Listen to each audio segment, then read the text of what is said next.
عرب نے مل کے 3 دفعہ اسرائیل سے جنگ لڑی ہے, تینوں جنگوں میں شکست ہوئی ہے, اور وجہ شکست کی یہ ہے کہ پیچھے امریکہ سپورٹ کر رہا ہے. تو کیونکہ اسرائیل سے لڑنے کا مطلب ہے کہ امریکہ سے لڑائی, اس وجہ سے شکست ہو جاتی ہے. تو وہ 3 دفعہ لڑ کے بیٹھ چکے ہوں گے, اب کیا کریں ہم. ہونا یہ چاہیے اگر تھوڑا سا بارڈر کھول دیں نا تو پوری دنیا کے مسلمان پیدل ہی اسرائیل کو فتح کر کے آ سکتے ہیں. اتنی بڑی تعداد میں مسلمان ہیں اور ان میں جانے کا جذبہ بھی ہے کہ تھوڑا سا بھی راستہ کھل جائے تو یہ پیدل ہی ہوتے ہوتے, اتنی بڑی تعداد ہے تو یہ 8-10 کروڑ تو ویسے ہی چلے جائیں گے. اسرائیل پہیاں پہیاں فتح کر کے آ جائیں گے, لیکن بات یہ ہے کہ جانے نہیں دیتے, راستہ نہیں ہے. کیونکہ اگر مصر راستہ دیتا ہے نا, تھوڑا سا بھی راستہ کھولتا ہے, تو پہلے اسی بیس پہ اسرائیل مصر پہ اٹیک کر کے اس کے علاقے لے چکا ہے کہ مصر نے راستہ کھولا ہوا تھا مجاہدین کے لیے. تو اس بیس پہ اسرائیل نے آدھا مصر پہ قبضہ کر لیا, سمجھ رہے ہو. تو جب مصری ہاتھ سے نکل گیا ان کے, تو ایسا گچھی پکڑی ہے نا چاروں طرف سے. تو اب دیکھیں آگے ہوتا کیا ہے, اللہ خیر کرے. دیکھو ایسی لڑائی جس سے اگلی دفعہ اس سے بھی جائیں, یہ تو کوئی بھی دنیا میں عقل مند اس کا مشورہ نہیں دے گا نا. دیکھو مسئلے کا اگر حل سامنے نہ آ رہا ہو تو غلط حل کی طرف نہیں جانا چاہیے, یہ ذہن میں رکھیں. ایک آدمی بندوق لے کے آپ کو کہہ رہا ہے جیب میں جو کچھ ہے نکال دو, آپ کہیں میں تو نہیں دوں گا لیکن مسئلے کا حل بتاؤ. تو ہم کہیں گے اگر تمہاری جیب میں میزائل پڑا ہوا ہے تو وہ مسئلے کا حل ہے, اگر وہ نہیں ہے تو موبائل پکڑا دو اور پتلی گلی سے نکل لو. تو ایسا کام کرنا جس سے لینے کے دینے پڑ جائیں وہ تو نہیں حل ہے نا. تو ایسے موقع پہ دعا ہے, اور کیا ہے, بد دعائیں ہیں, دشمن کے خلاف بد دعائیں ہیں. کسی کے پاس راستہ ہے جانے کا تو جائے, 100 دفعہ جائے, اناؤنس کرے کہ یہ راستہ ہے, یہ یہاں سے نکل آیا ہے راستہ, تو سب پہنچ جائیں گے. ایک چیز اصولی طور پہ یاد رکھیں, جو چیز اختیار میں ہے اس میں انسان کمی نہ کرے, جو اختیار میں نہیں ہے اس کے بارے میں سوچے نہیں. اس سے ٹینشن کے سوا کچھ بھی حاصل نہیں ہوتا. کیونکہ جب آپ ایسی چیز کا سوچنا شروع کرتے ہیں نا جو آپ کے اختیار میں نہیں ہے, تو ہمیشہ وہ کام کر لیتے ہیں جس کا پہلے سے بھی زیادہ نقصان ہوتا ہے, جس کا پہلے سے زیادہ نقصان ہوتا ہے. میری پالیسی ہمیشہ یہی رہی ہے ہر معاملے میں, جو اپنے اختیار میں ہے چھوڑو نہیں, جو اختیار میں نہیں ہے پڑھو نہیں اس میں. سمجھ رہے ہو کہ نہیں سمجھ رہے؟ اگر ہم اس اصول پہ اختیار کر لیں بہت سارے معاملات ہمارے ویسے ہی سیدھے ہو جائیں گے. تو لوگ جو بلا وجہ فنڈر بننے کی کوشش کرتے ہیں نا, ہم یہ کر دیں گے, ہم وہ کر دیں گے, وہ فنڈر گیری ہی ہوتی ہے. ایک یوٹیوب پہ اور بلکہ اس پہ ٹک ٹاک پہ ایک بندہ آ رہا ہے, لڑکا بڑے غصے میں بیٹھا ہوتا ہے, یہ مولوی کچھ نہیں کر رہے, اسرائیل میں یہ ہو گیا, فلاں جگہ یہ ہو گیا, یہ یوں نہیں کر رہے, یوں نہیں. میں نے دفعہ کمنٹ کر دیا کہ تو کیا کر رہا ہے بھائی بیٹھ کے, تو بھی تو کچھ کرنا. کہہ رہا میں اکیلا کیا کروں, یہ مولوی کریں گے تو میں کروں گا. بھائی یہ مولوی تو کچھ نہیں کر رہے. وجہ اس کی ہے کہ مولوی کہتے ہیں ہم کیا اکیلے کیا کر سکتے ہیں, گورنمنٹ جب تک نہیں کرتی. تو جو دلیل مولوی دے رہے ہیں وہی دلیل آپ بھی دے رہے ہو کہ یہ مولوی چونکہ نہیں کر رہے تو میں اکیلا کیا کر سکتا ہوں. تو بات یہ کر آپ بھی نہیں رہے. یہ باتیں کرتا ہوا وہ اچھا لگتا ہے جو میدان جنگ میں جا رہا ہو, لڑ رہا ہو, اور دو بدو فائر ہو رہا ہو اور جہاد کر رہا ہو, اور کہہ رہے دیکھو مولوی کچھ نہیں کر رہے اور میں یہاں بم رکھ کے آ رہا ہوں وہاں پہ, اور شہید ہو رہا ہوں میں سب کے سامنے. جتنے اسکالر آ رہے ہیں یہ مولوی یہ نہیں کر رہے وہ نہیں کر رہے, بھائی تم بھی باتیں ٹھوکنے کے علاوہ کچھ بھی نہیں کر رہے ہو. تو مولوی وہ باتیں نہیں کر رہے جو تم کر رہے ہو, اس لیے کہ ان کو پتا ہے باتیں کرنے کا فائدہ نہیں ہے. تو کام وہ کرو جو کر سکتے ہو. سمجھتے ہو کہ نہیں سمجھتے؟ ایک خاتون نے اپنے شوہر سے کہا نا کہ سوئٹزرلینڈ جانے پہ کتنا خرچہ ہوگا, میں سوچ رہی ہوں کہ ہم سوئٹزرلینڈ چلتے ہیں, کتنا خرچہ ہوگا؟ اس نے کہا بالکل بھی نہیں. اس نے کہا کیوں نہیں خرچہ ہوگا؟ اس نے کہا سوچنے پہ کوئی خرچہ نہیں, سوچ ہی رہی ہو نا سوئٹزرلینڈ جانے کا. تو وہ بات کرنی چاہیے جو عملی دنیا میں ممکن ہو. اور دوسری بات یہ کہ علماء یا جو بھی بڑے لیول پہ جو لوگ ہوتے ہیں وہ بہت کچھ اندر اندر کر رہے ہوتے ہیں. وہ پرلے درجے کے بے وقوف ہوں گے اگر وہ عوام کو بتا کے کرنا شروع کر دیں, بڑی حماقت کی بات ہوگی.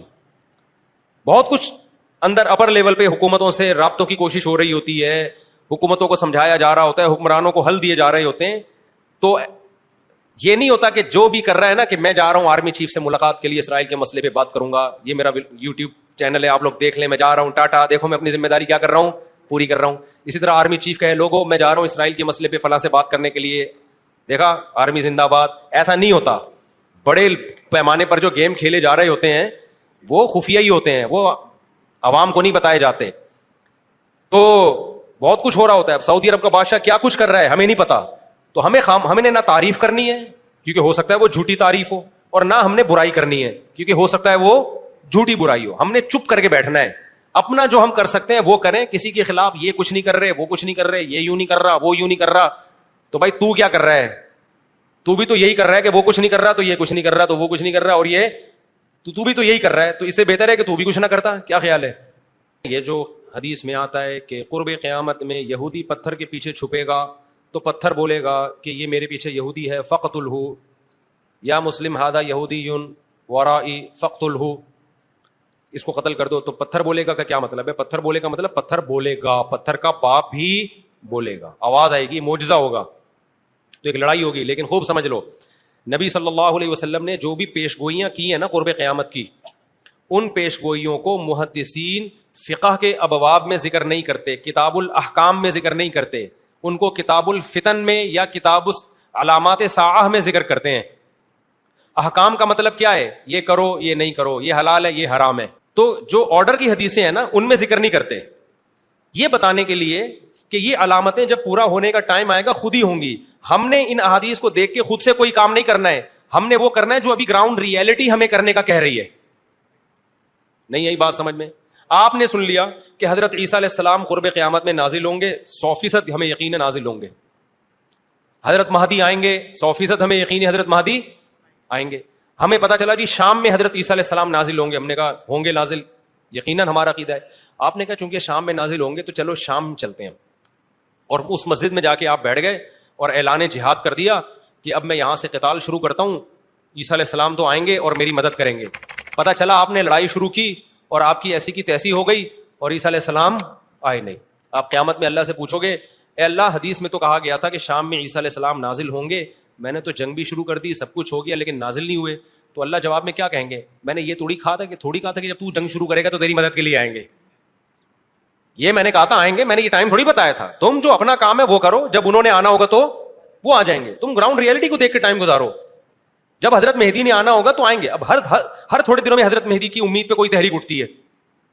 سعودی عرب میں جو 1979 میں بغاوت ہوئی تھی, جنرل مشرف کی قیادت میں آرمی نے جا کے کنٹرول کیا تھا نا, وہ بغاوت کیا ہوئی تھی؟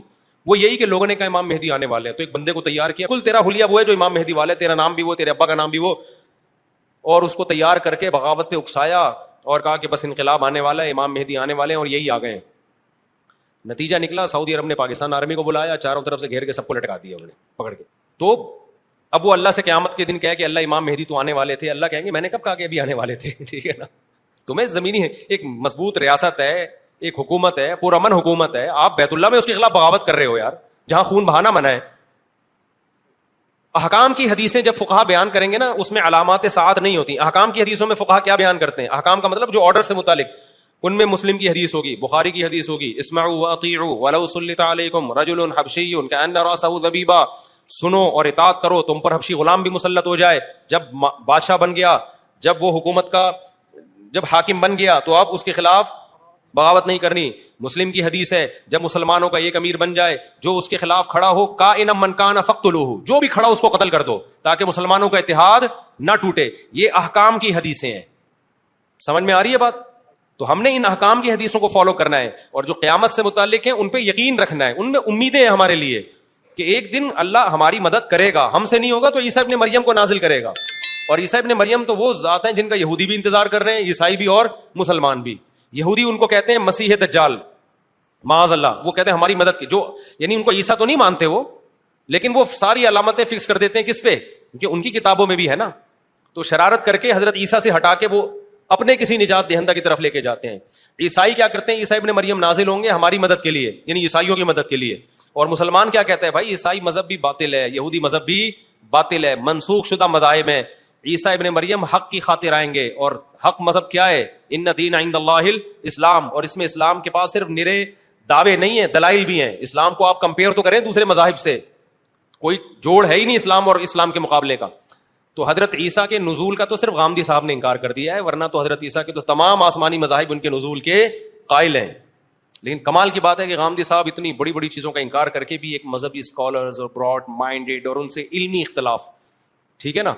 اور رفع الیدین کا مسئلہ جو ہمیشہ سے اختلافی ہے, اس میں ہم گمراہ بھی ہیں, اندھے مقلد بھی ہیں. تو یہ آج کل کے اسکالرز میں اعتدال نام کی کوئی چیز نہیں ہے. یہ علمی دلائل نہیں ہوتے, ان کی اپنی ایک خاص قوموں سے نفرتیں ہوتی ہیں ان کو, جس کو وہ مختلف طریقوں سے اجاگر کرتے ہیں. سمجھتا ہے کہ نہیں سمجھتا؟